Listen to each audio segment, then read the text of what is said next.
Думая о будущем республики, тем более заглядывая на столь, на самом деле, долгую перспективу, на 100 лет, задаешься, конечно, очень такими большими, масштабными вопросами, если то, что касается и, скажем так, нашего государственного устройства, и того, что касается непосредственно культуры, повседневной жизни.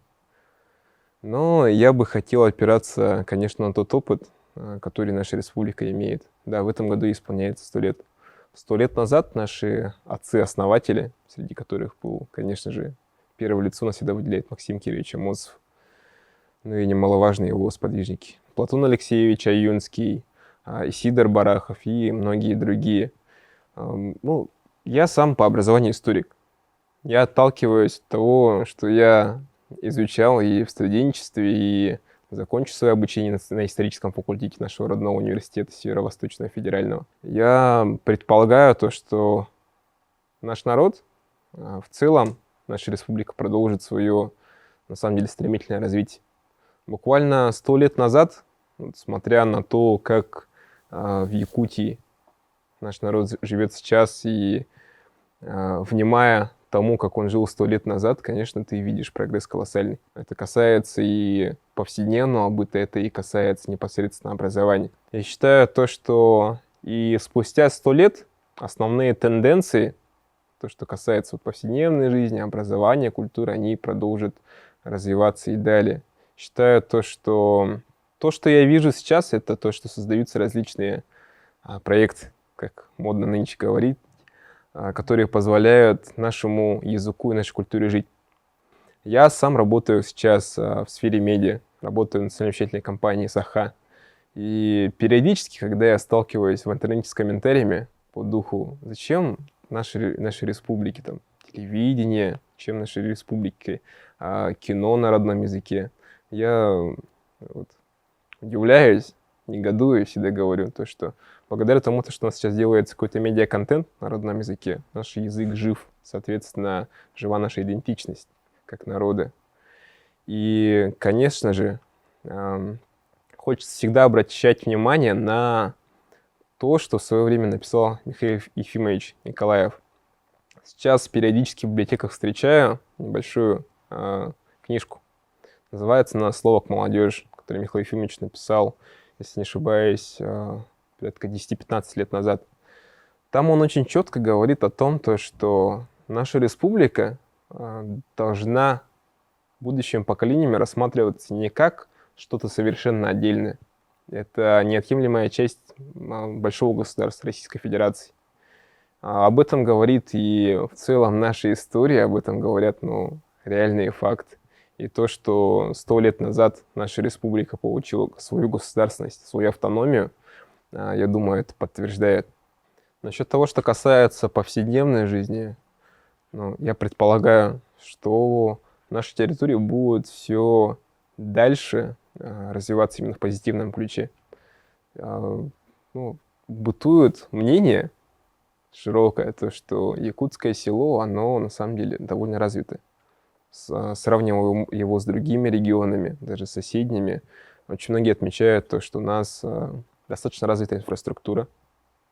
Во многих наших сельских территориях имеется высокоскоростной интернет, есть связь, и, что немаловажно, там живет и развивается наша культура.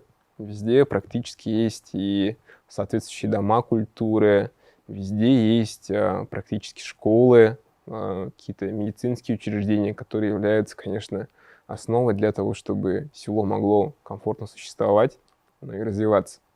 Предполагаю то, что через 100 лет наша инфраструктура придет к тому, что в целом территория республики, она будет, скажем так, доступной. И вот спустя время, когда инфраструктура станет доступней, я все же предполагаю, что тот активный процесс урбанизации, который идет сейчас, он все-таки поменяет свою траекторию обратно пропорционально. Поскольку ни для кого не секрет, абсолютно ни для кого, то, что наша Якутия, она славится своей прекрасной природой, чистой и вдохновляющей. Соответственно, предполагаю то, что если наша инфраструктура будет это позволять, такие свободные передвижения, то население, и, наверное, в частности, молодежь, потянется обратно к селу и к арктическим территориям. Конечно, меня очень сильно вдохновляет та риторика, которая имеется на уровне в целом нашей Российской Федерации. То есть все чаще, все больше говорят об развитии Арктики, о том, чтобы через развитие прилегающих территорий, одной из которых является наша республика, нужно было уже осваивать непосредственно арктические горизонты. Это вдохновляет и, скажем так, очень хорошо вписывается с тем трендом, который существует на мировом уровне. Этот тренд, он, конечно, связан с экологией. Якутия у нас, это, наверное, тот самый регион Российской Федерации, в который к экологии относится очень ревностно. Ну, я считаю, что это правильно. Нам нужно беречь природу родной республики, в которой жили наши предки, живем мы и будут жить наши дети. Насчет того, что касается будущего молодежи, сферы вообще, если брать так широко, молодежной политики, будет правильно предполагать то, что молодежь, она будет иметь еще больше возможность и приоритетность будет свою повышать в целом в нашем обществе. Потому что, как мы знаем, большие изменения, даже вот если говорить сегодня о тех событиях, которые были 100 лет назад, они совершались именно молодежью. Да, процесс глобализации, он вносит свои коррективы, как правило, в целом в жизнь любого общества. Если брать наше якутское общество, то мы замечаем то, что молодежь, которая попала под влияние интернета, она может все меньше получать информации, которая касается их непосредственной жизни в республике. В последние годы я активно ознакомился в целом с сферой молодежных общественных объединений и в нашей республике, и в Российской Федерации, и в ближайших соседних государствах. И, соответственно, замечаю то, что общественные объединения молодежные – это на самом деле отличная площадка для того, чтобы эту информацию до молодежи доносить. Но при этом, конечно, такие площадки существуют. Это и молодежный парламент, который я возглавляю с прошлого года. Это и наши коллеги, молодежное правительство, которое курирует секретариат председателя правительства республики. Это и другие общественные объединения. Конечно, нас нередко обращает внимание на различную там грантовую поддержку, различные субсидии, но все же и механизмы предоставления вот этих вот моментов, я думаю, можно улучшить, упростить, как раз таки для того, чтобы наша молодежь, имея реально полезные идеи, хорошие проекты, она могла воспользоваться теми возможностями, которые дает государство. Задаваясь вопросом того, будут ли через 100 лет какие-либо сообщества, я прихожу все же к выводу, что сообщества не будут и будут приобретать новый характер. То есть, да, пандемия, она что показала? Точнее, на что она повлияла? Повлияла она на то, что люди стали все больше погружаться в самих себя. Появилась так называемая социологами атомизация общества. Но спустя время, вот буквально сколько прошло, порядка 2 лет с начала пандемии, мы видим, как люди соскучились друг по другу, как они соскучились по живому общению, по каким-то, если позволите, опять же, обширным движухам. И мы говорили о молодежи, допустим, молодежи это важно. Конечно, то, что позволяет человеку быть человеком. Человек — это существо социальное, и ему важно социализироваться, быть в сообществе. И все же вот прихожу к выводу, то, что сообщество у нас будет. Если говорить о здоровье, мне всегда очень импонирует риторика нашего первого президента Михаила Ефимовича Николаева. Михаил Ефимович, конечно, бывает очень часто критичен, но я считаю то, что его критика оправдана. И в действительности он является тем человеком, который имеет право такую критику доводить.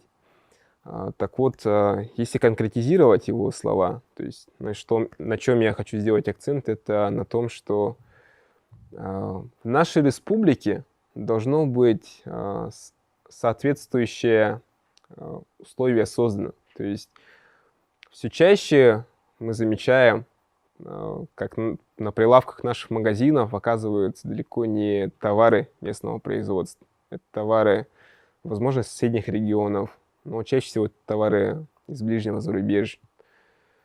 А чего не хватает организму, это витаминов, микроэлементов, которые в себе имеют овощи, фрукты.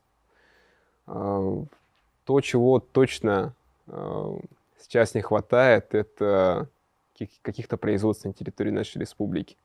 То, чего не хватает для того, чтобы развиваться и при этом поддерживать здоровье населения, это производство, натурального производства.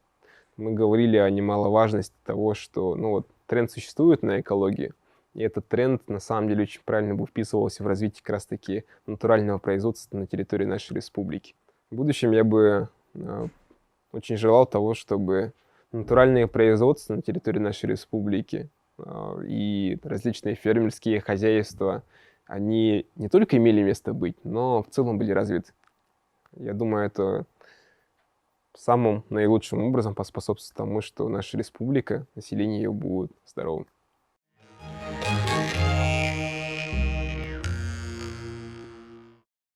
В будущем я предполагаю, что многие якутяне, которые ввиду различных обстоятельств оказались в других регионах нашей страны и в зарубежных странах, они все же в скором времени подтянутся в родные края. Если сказать по-якутски, саха кейте, синбиркине сахалы тыннах.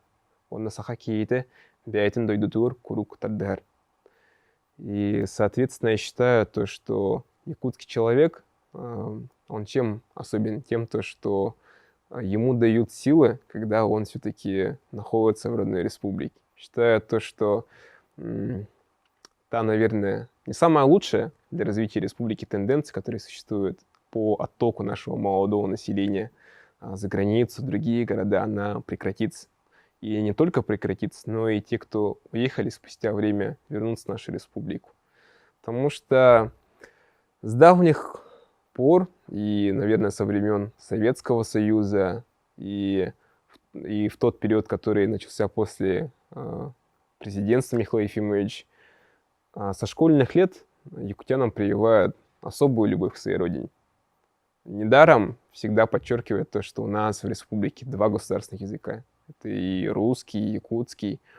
И я считаю, вот это вот подчеркивание в системе образования того, что нужно ценить нашу малую родину, она все же спустя время в перспективе, так сказать, приведет к тому, что якутяне будут жить в родной республике и развивать ее.